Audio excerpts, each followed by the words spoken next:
ये कहानी time loop पर होने वाली है, इसलिए वीडियो को पूरा देखें।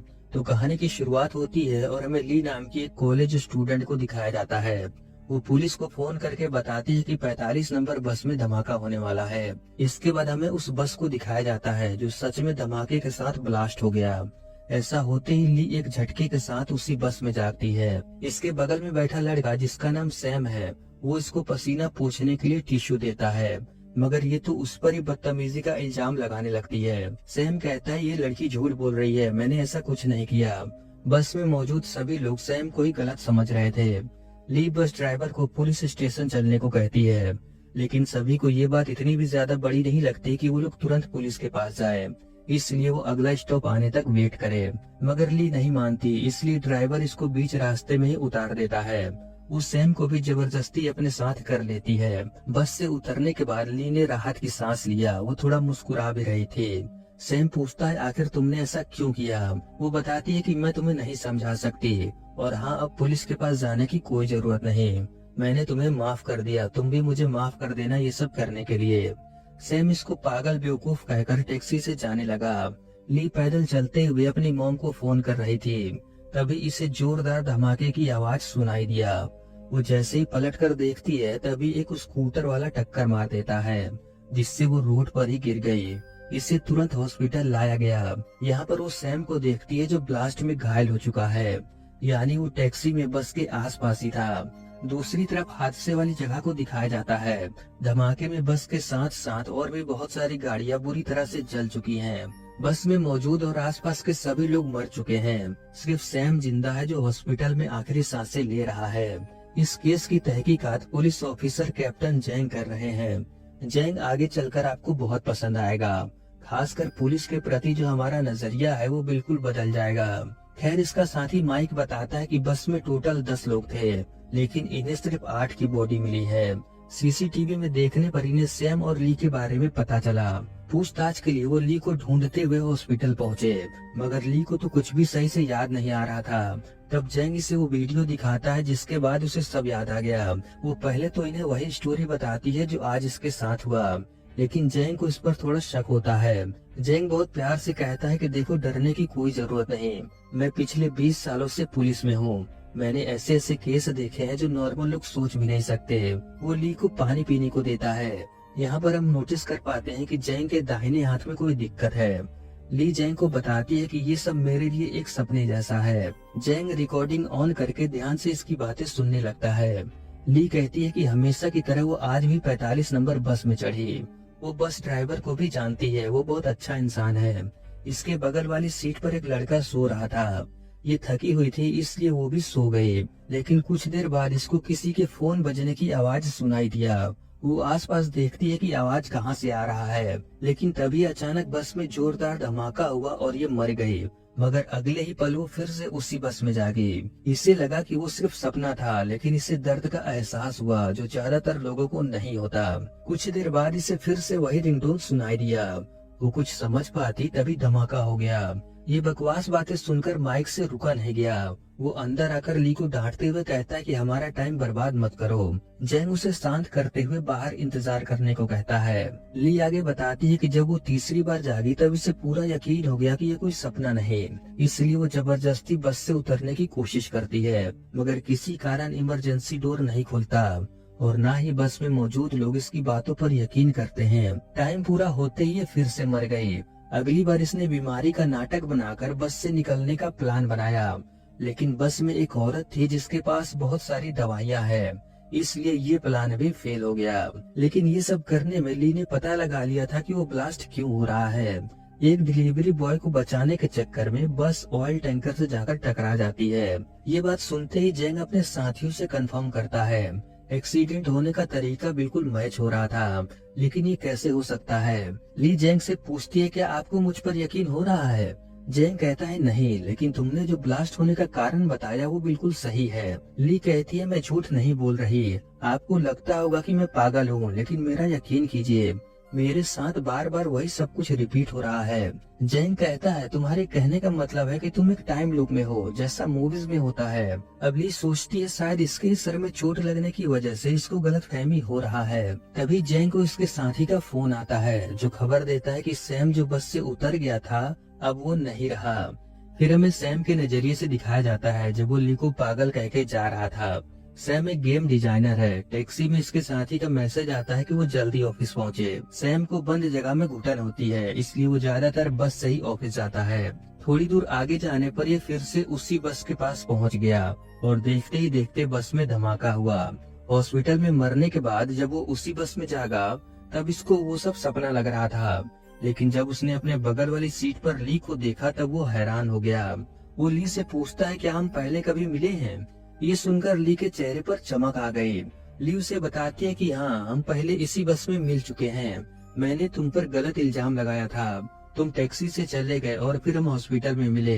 ये सुनकर तो सैम को पसीना आ जाता है। उसे समझ नहीं आता कि इसके सपने के बारे में उसको कैसे मालूम। ली बताती है ये कोई सपना नहीं बल्कि कुछ ही देर में ब्लास्ट होने वाला है। क्योंकि सैम पिछली बार का दर्द अभी भूला नहीं, इसलिए वो जबरदस्ती बस से उतरने लगा। लेकिन बस में मौजूद बाकी पैसेंजर ऐसा नहीं करने देते और इन्हीं लड़ाई झगड़े के बीच फिर से ब्लास्ट हो गया। अगली बार जब सैम जागा तब ली पूछती है क्या तुम्हें यकीन हुआ या नहीं। इस बार वो बस का कांच तोड़कर बाहर निकलने की कोशिश करता है, मगर बस में एक पहलवान टाइप का आदमी था जो इसे पागल समझकर पकड़ लेता है। सैम सबको बताता है लेकिन कोई भी इस पर यकीन नहीं करता। अगली बार जागने पर ली बताती है कि ये सब करने का कोई फायदा नहीं, हमें बचने के लिए कोई और रास्ता ढूंढना होगा। सैम को तो अभी भी यकीन नहीं था कि वो किसी टाइम लूप में फंस गया है। उसे लग रहा था कि किसी ने इन दोनों को हिप्नोटाइज किया है। ली कहती है शायद ऐसा होता, लेकिन प्रॉब्लम ये नहीं है। तुम इसलिए टाइम लूप में हो क्योंकि पिछली बार मैंने तुम्हें बस से उतार लिया था। अगर हम बाकी लोगों को भी बचा लेते हैं तब शायद ये लूप खत्म हो जाएगा। सैम पूछता है लेकिन ये हम करेंगे कैसे। ली कहती है मैं जानती हूँ बस ब्लास्ट क्यों होता है। अगर हम किसी तरह बस को लेट करवा दें तब वो एक्सीडेंट नहीं होगा। इनका प्लान तो अच्छा था। वो फिर से बीमार होने का नाटक करती है, मगर वो भूल जाती है कि इनके साथ एक ओल्ड लेडी है जिसके पास मेडिसिन है। इस तरफ उस टैंकर को दिखाया जाता है जो काफी स्पीड से आ रहा है। ड्राइवर का जो साथी है वो टिकटॉक देख रहा था, जिसकी आवाज से ड्राइवर को परेशानी होता है। वो उसे मोबाइल बंद करने को बोलता है, लेकिन वो तो इसे चिढ़ाने के लिए आवाज और तेज कर देता है। ली और सैम ड्राइवर के पास ही खड़े थे ताकि वो इस एक्सीडेंट को रोक सके, और इस बार ये लोग किसी तरह ड्राइवर को कुछ सेकंड के लिए देर करवाकर उस भयानक हादसे को होने से रोक देते हैं। इन्हें लगता है कि सब कुछ ठीक हो गया, लेकिन ऐसा नहीं था। ये दोनों खुश थे और अपने अपने बारे में बात करने लगते हैं, लेकिन तभी फिर से वही रिंगटोन की आवाज आती है। ली कुछ कह पाती तभी फिर से धमाका हुआ और सभी मारे गए। अगली बार जब ये दोनों जागते हैं तब भी इन्हें पिछली सारी बातें याद थी, यानी टाइम लूप अभी खत्म नहीं हुआ।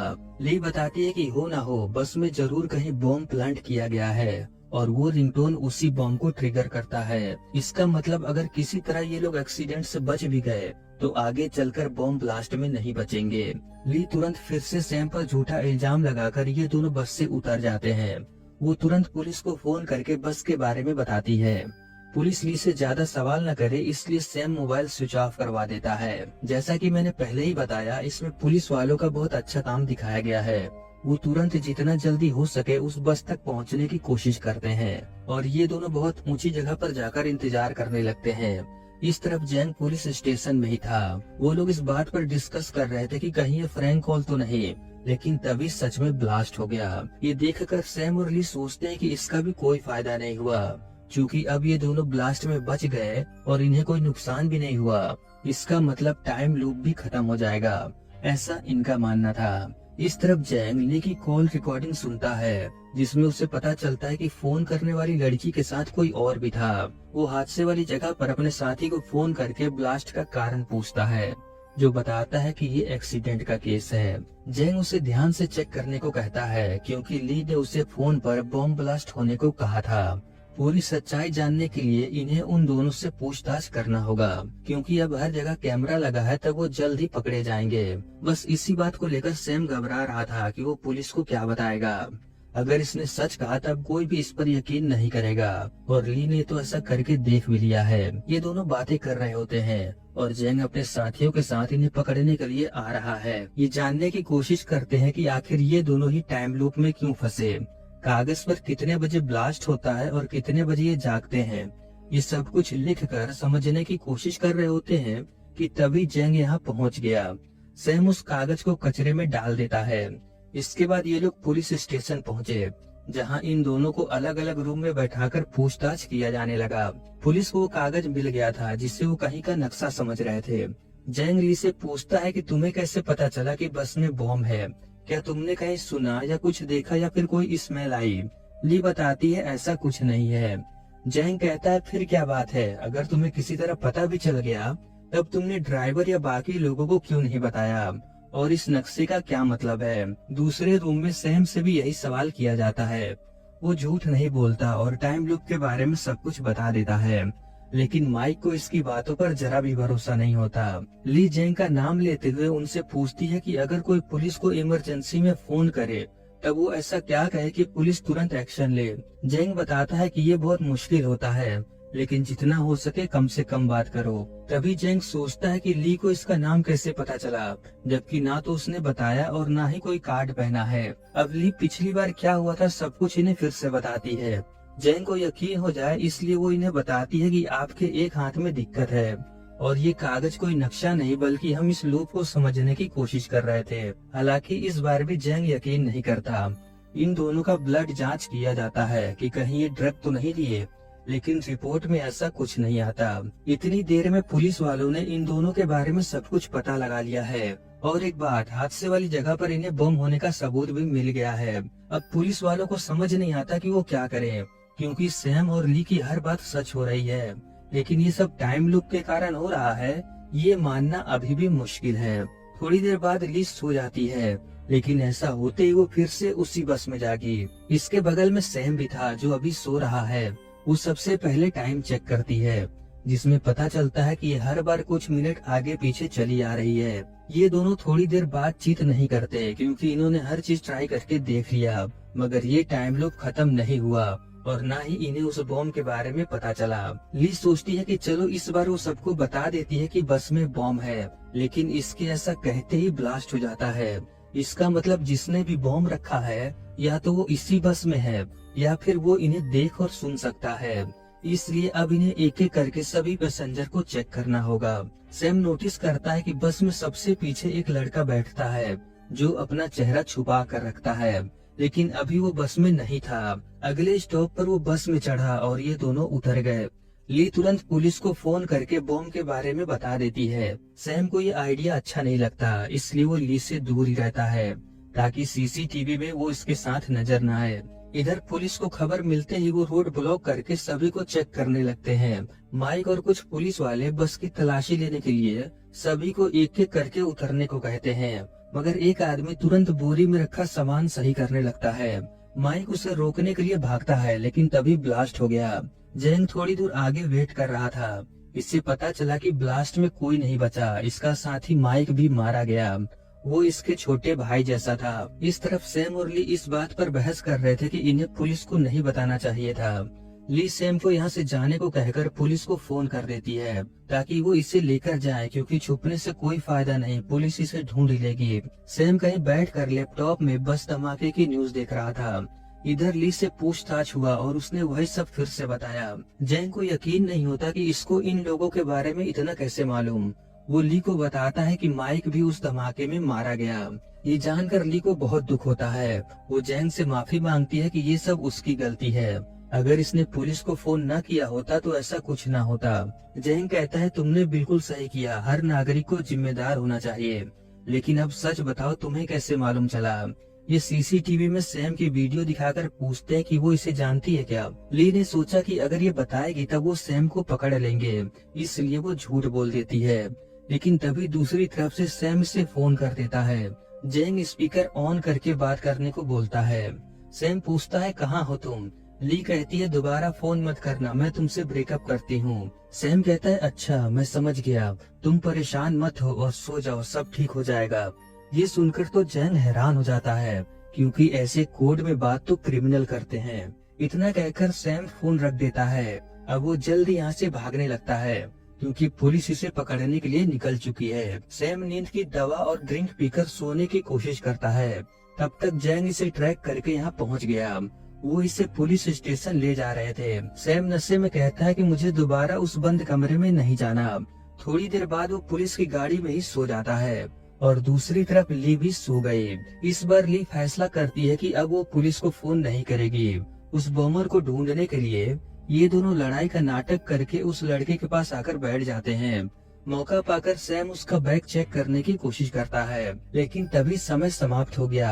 अगली बार ये फोटो खींचने का झूठा इल्जाम लगाकर उसका बैग चेक करते हैं। तभी उसे अस्थमा का अटैक पड़ा। उसकी हालत एकदम मरने जैसी हो गई, मगर फिर भी वो अपना बैग किसी को नहीं दिखा रहा था। तभी उसने बैग में हाथ डाला और धमाका हो गया। इस बार ये दोनों जानते थे कि बॉम्ब किसके बैग में है, इसलिए वो उस लड़के को बस में चढ़ने ही नहीं देते। बैग चेक करने पर इन्हें पता चला कि उसमें तो बिल्ली है। क्योंकि पालतू जानवरों को बस में लाना मना था, इसलिए वो छुपाकर ले जा रहा था। बॉम्ब न मिलने पर ये बहाना बनाते हैं कि इनका बैग चोरी हो गया, जो इसके जैसा ही था। ये लोग बात कर ही रहे होते हैं कि तभी ब्लास्ट हो गया। इसका मतलब साफ था कि बॉम्ब किसी और के पास है। ली पता नहीं क्या सोचकर मुस्कुराने लगी। पूछने पर वो बताती है कि देखो, मैंने तुम्हें बस से उतारा, तब तुम मेरे साथ इस टाइम लूप में फंस गए और अब हमने उस लड़के को बचा लिया। इसका मतलब अब वो भी हमारे साथ इस टाइम लूप में फंस जाएगा। अगर ऐसा हुआ तब हम एक टीम की तरह उस बॉम्बर को ढूंढ पाएंगे। सैम कहता है मुझे तो ऐसा नहीं लगता। इस तरफ उस लड़के को न्यूज में पता चलता है कि जिस बस में ये जाने वाला था वही ब्लास्ट हुआ है। तब ये अपने आप को बहुत लकी समझता है और मन ही मन सैम और ली को थैंक यू कहता है। बस में जितने भी लोग मारे गए उनके परिवार वाले पुलिस स्टेशन आए हुए थे। तभी वो लड़का इन्हें ढूंढते हुए यहाँ पहुँच गया। वो इनसे पूछता है क्या तुम लोगों को मालूम था कि बस ब्लास्ट होने वाला है, जिस पर ये मना करते हैं, मगर इनके चेहरे पर साफ साफ दिखाई दे रहा था कि ये झूठ बोल रहे हैं। इसलिए वो लड़का पुलिस को फोन करने जा रहा था। ली उसे रोकते हुए कहती है कि ये समझाना बहुत मुश्किल है, लेकिन हाँ, ये हम जानते थे कि ब्लास्ट होगा। पूरी बात समझने के लिए वो इन्हें अपने घर ले आता है। असल में ये घर इसका नहीं बल्कि किराए पर लिया है, वो भी घर वालों से छुपाकर, क्योंकि इसकी मॉम को बिल्लियां पसंद नहीं। खैर, ये दोनों इसे समझाना शुरू करते हैं ताकि कल जब ये भी टाइम लूप में आएगा तब इसे समझाना नहीं पड़ेगा। सारी बातें सुनकर वो तुरंत यकीन कर लेता है। असल में उसने इस तरह की बहुत सारी फिल्में देखी हैं और इस पर रिसर्च भी किया है। जाते समय ली पूछती है अगर कल तुम्हें कुछ याद न रहे तब मैं तुम्हें कैसे यकीन दिलाऊं। वो लड़का कहता है तुम मेरा पूरा नाम लेना, मैं यकीन कर लूंगा। इसका नाम वैसे तो बहुत बड़ा था लेकिन शॉर्ट में लूडी है। इसके बाद लूडी अपने घर चला आता है और ये दोनों एक होटल में जाकर रुकते हैं। लूडी की मोम को इसके कपड़ों पर बिल्ली का बाल मिला, जिस पर वो इसे डांटने लगी। लूडी रोने लगा क्योंकि आज वो मरते मरते बचा और अगर ये मर गया होता तब इसकी बिल्लियों का कौन ख्याल रखता। इस बात से वो और भी दुखी था। वो अपने कमरे में जाकर आज जो कुछ भी हुआ सब कुछ अपनी डायरी में लिखने लगा। दूसरी side police CCTV footage check कर रही थी। उन्हें थोड़ा अजीब लगा, इसलिए वो लूडी को फोन करके पुलिस स्टेशन आने को कहते हैं। वो अपने डैड के साथ पुलिस के पास पहुंचा। घर में उसकी मॉम ने डायरी चेक किया तब वो बहुत डर गई। इस तरफ होटल में ली और सैम इंटरनेट पर सबूत ढूंढ रहे थे। इन्हें उस आदमी के बारे में पता चला जिसके पास एक बोरा है। वो एक्सीडेंट के जुर्मों में जेल में था जो अभी अभी छूटा है। तभी इन्हें भी पुलिस का फोन आया। लूडी से जब पूछताछ हुआ तब उसने वही बताया जो जरूरी था। टाइम लूप या बॉम्ब के बारे में इसने कुछ भी नहीं कहा, मगर जैंग समझ जाता है कि वो पूरी बात नहीं बता रहा। ये ली और सैम से भी पूछताछ करते हैं। तभी यहाँ लूडी की मॉम वो डायरी लेकर चली आई, जिसे देखने के बाद ये तीनों लोग झूठे साबित हो गए। अब यहाँ से आगे बस में मौजूद उन सभी पैसेंजर की बैक स्टोरी दिखाया जाएगा, जिन्हें हम बहुत शॉर्ट में जानेंगे। सबसे पहले ये आदमी जिसके पास एक बोरा था, हमें लगता है कि शायद उसके पास ही बॉम्ब है, लेकिन वो तो अपने बेटे से मिलने जा रहा था और उस बोरे में तरबूज थे जो इसके बेटे को बहुत पसंद है। दूसरा ये आदमी जिसके पास एक बड़ा सूटकेस था, इन्हें लगता है कि जरूर वही बॉम्बर होगा, लेकिन किसी तरह जब वो सूटकेस देखते हैं तब उसमें घर का सामान था। असल में इस आदमी के पास इतने भी पैसे नहीं कि वो कमरे का किराया दे सके, इसलिए वो अपने गांव जा रहा था। बाकी वो औरत जिसके पास काफी सारी दवाइयां है उस पर शक करना ही बेकार है क्योंकि उसका बैग बहुत छोटा है। बच्चे दो आदमी, एक पहलवान और दूसरा जो हर जगह की वीडियो रिकॉर्डिंग करता है। जरूर ये कोई ब्लॉगर होगा। अब सिर्फ एक ओल्ड लेडी बची है जिसके पास एक पन्नी है। अगली बार ये उसको ही चेक करने वाले थे, लेकिन इससे पहले मैं आपको बता दूं कि ली को लगा था कि वो लड़का भी इनके साथ टाइम लूप में फंस जाएगा, लेकिन ऐसा नहीं होता। अगले दिन जब वो आता है तब उसे कुछ भी याद नहीं था, लेकिन ये उसका पूरा नाम लेकर हर बार उसकी मदद ले लेते थे। क्योंकि अब सिर्फ इस ओल्ड लेडी का सामान चेक करना बाकी था, तब जैसे ही बस रुकती है सैम वो पन्नी लेकर बस से भागने की कोशिश करता है, लेकिन तभी वो ओल्ड लेडी पन्नी में जो प्रेशर कुकर था उसका लीवर खींच देती है, जिससे धमाका हो गया। इन लोगों ने इतना मेहनत करके हर एक की तलाशी ली और उस बॉम्बर को ढूंढने की कोशिश किया, लेकिन ये कभी सोच भी नहीं सकते थे कि ये सब वो ओल्ड लेडी कर रही है। इसकी क्या कहानी है ये हम आगे जानेंगे। उससे पहले हम देखते हैं कि ली और सैम ने क्या किया। चूँकि अब ये जानते हैं कि बॉम्ब उस ओल्ड लेडी के पास है, इसलिए वो दोनों कोई बहाना बनाकर उसके पास चले आते हैं। मौका देखकर सैम उस प्रेशर कुकर को छीनने की कोशिश करता है, लेकिन तभी वो ओल्ड लेडी जिसका नाम ल्यूटन है वो चाकू निकालकर सबसे पहले सैम और फिर ली को बहुत बेरहमी से घायल कर देती है। उसके बाद फिर से उसने बॉम्ब ब्लास्ट करके अपने साथ सभी को खत्म कर दिया। ये सब एक्सपीरियंस करके ये दोनों बहुत ज्यादा डर गए। ली तो रोने लगी। इन लोगों ने ल्यूटन को कमजोर समझने की गलती किया। थोड़ी देर बाद इन दोनों ने फिर से कोशिश किया, लेकिन इस बार गलती से सैम के हाथों ल्यूटन का खून हो जाता है और ये सब कुछ बहुत लोगों ने देख लिया है। सैम ली को लेकर यहाँ से जाने लगा। इन लोगों ने सोचा कि अब तो बस आगे जाएगी नहीं और ना ही बॉम्ब फटेगा, मगर तभी बस में मौजूद कोई और उस लीवर को खींच देता है, यानी कोई और भी इसके साथ मिला हुआ है। सैम ने किसी को मार दिया है और ये बॉम्ब ब्लास्ट होने से पहले यहाँ से निकल गए। पुलिस हर जगह इन्हें ढूंढ रही है। छुपने के लिए ये दोनों लूडी के प्राइवेट घर में जाते हैं, लेकिन ली जब सैम के लिए भेष बदल कर दवा लेने आई थी तभी वो जैंग को देख लेती है, जो इन्हें ढूंढते हुए अपने लोगों के साथ यहाँ पहुँच चुका है। फिर सैम ली को लेकर अपने दोस्त के घर आया। यहाँ भी थोड़ी देर ही रुके और ल्यूटन के बारे में जितना हो सके पता लगाया। खैर अगली बार जब ये जागते हैं तब मोबाइल में लिखकर बाकी लोगों को बताते हैं कि इन्हें क्या करना है, लेकिन मदद करने के बजाय वो लोग तो डर के मारे बस से उतरने लगे। ये देखकर वो समझ जाती है कि कुछ गड़बड़ है और वो लीवर खींच देती है। अगली बार ये सिर्फ लूडी और इस आदमी को बताते हैं। ली बस ड्राइवर को बहुत धीरे से जाकर बताती है कि जब वो इशारा करे तब बस को रोके। इधर सैम, लूडी और ये आदमी इसको पकड़ लेते हैं। अब वो ब्लास्ट नहीं कर सकती। ली ड्राइवर को बस रोकने को कहती है, मगर ल्यूटन चिल्लाते हुए कहती है कि वो बस न रोके और इन सबको मरने दे, तभी इनका बदला पूरा होगा। ये देखकर ली और सैम समझ जाते हैं कि ये भी इसके साथ मिला हुआ है। असल में ये दोनों पति पत्नी हैं। इस बार ली डायरेक्ट बस ड्राइवर से जाकर पूछती है कि ये दोनों ऐसा क्यों कर रहे हैं, मगर ये कुछ नहीं कहता और ल्यूटन धमाका कर देती है। इस बार ये बस से उतरकर ड्राइवर और उसकी पत्नी के बारे में पता लगाते हैं। सबसे पहले वो बस स्टैंड जाकर ड्राइवर का एड्रेस लेते हैं।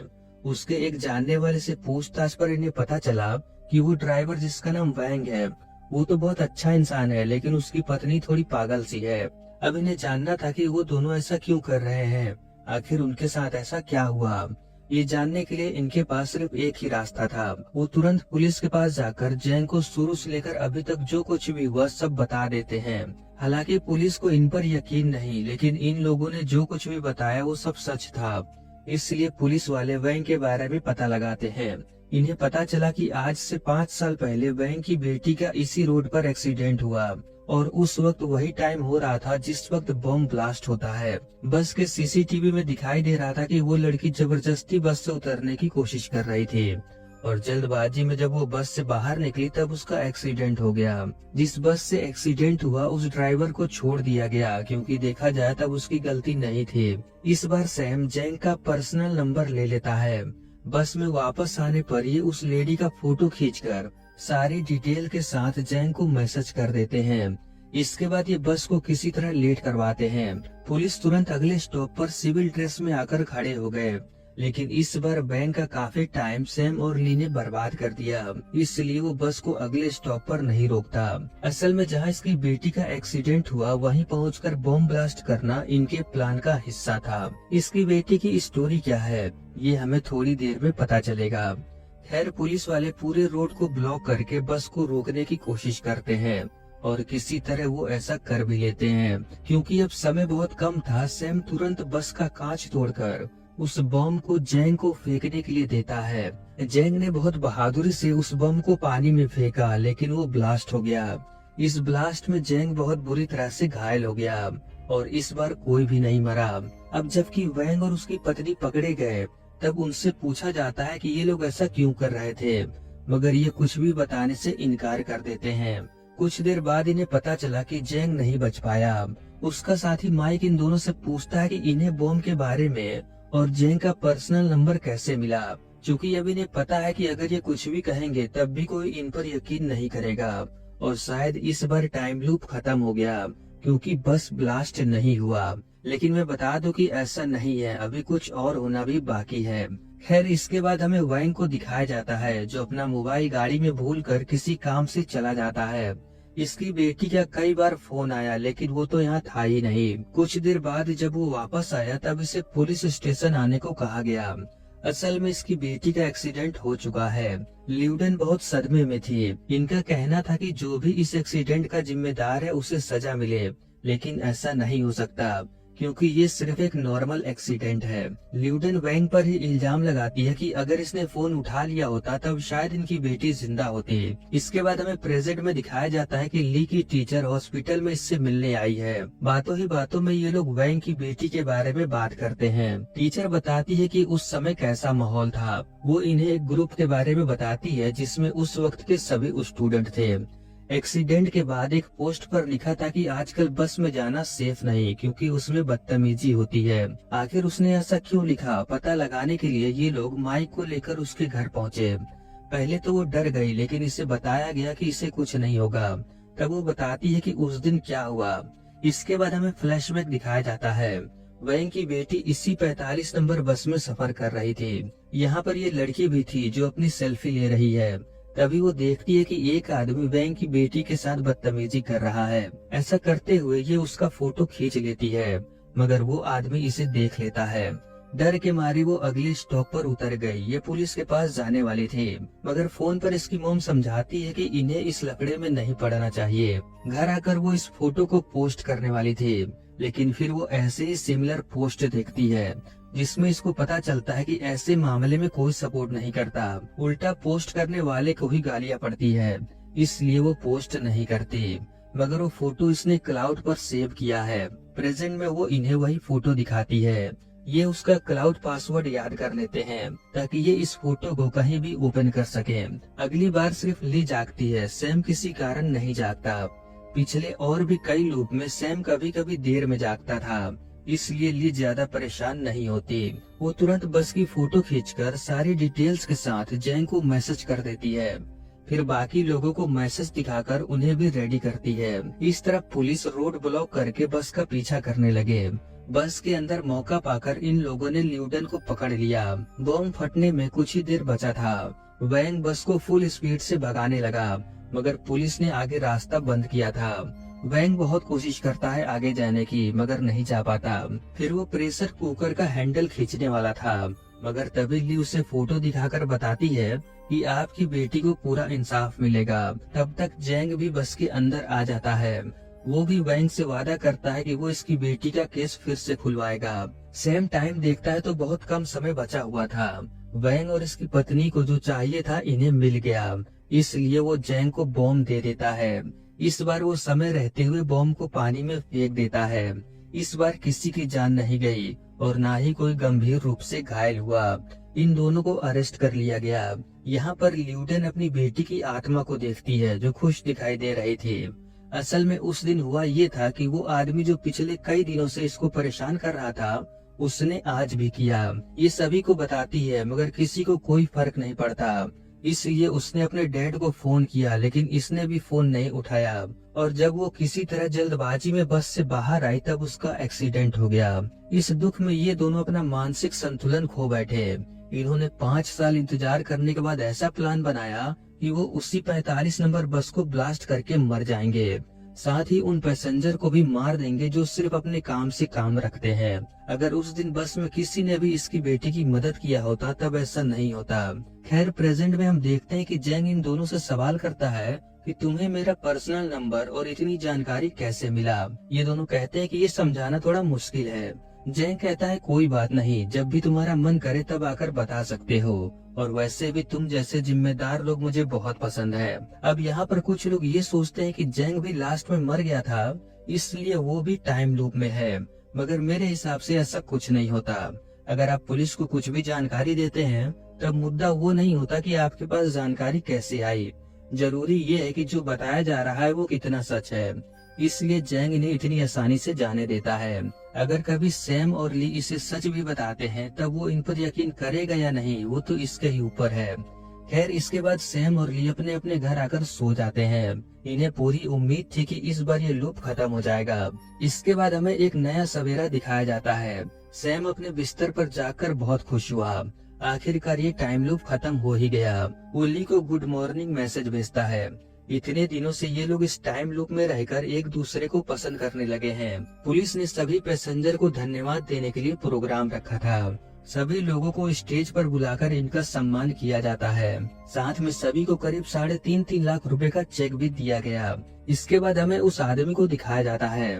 वो अपने ऑफिस में था, इसे अरेस्ट कर लिया जाता है। जेल में वैंग उस आदमी को देखकर खुश था। साथ में ऐसा लग रहा था जैसे वो उसे जेल में और सजा देगा। खैर, इसके बाद हमें उन सभी लोगों को फैमिली के साथ दिखाया जाता है जो बहुत खुश हैं। ये तरबूज लेकर अपने बेटे के ऑफिस पहुंचा, जहां बाकियों ने भी तरबूज खाया। लूडी ने अपनी मॉम को मना लिया, अब उन्हें बिल्लियों से कोई परेशानी नहीं। ये आदमी जिसके पास कोई काम नहीं था, अब उसने डिलीवरी बॉय का काम शुरू किया है। ऐसे ही करके उन सभी की हैप्पी लाइफ दिखाया जाता है। लास्ट में सैम और ली वैंग की बेटी की कब्र पर फूल चढ़ाने आए हुए थे। आगे चलकर ये दोनों शादी कर लेंगे, और इसी के साथ ये सीरीज यहीं पर खत्म हो जाता है। फुल सीरीज आपको यूट्यूब पर ही देखने को मिल जाएगा, लेकिन मैं बता दूं कि अभी तक ये हिंदी में नहीं आया। बाकी इसकी कहानी बहुत अच्छा है। जितने भी सपोर्ट रोल में थे उनका काम भी बहुत बढ़िया था। एक ऐसी ही और कहानी है, उसमें बहुत सारे लोग ट्रेन से फ्यूचर में पहुंच जाते हैं।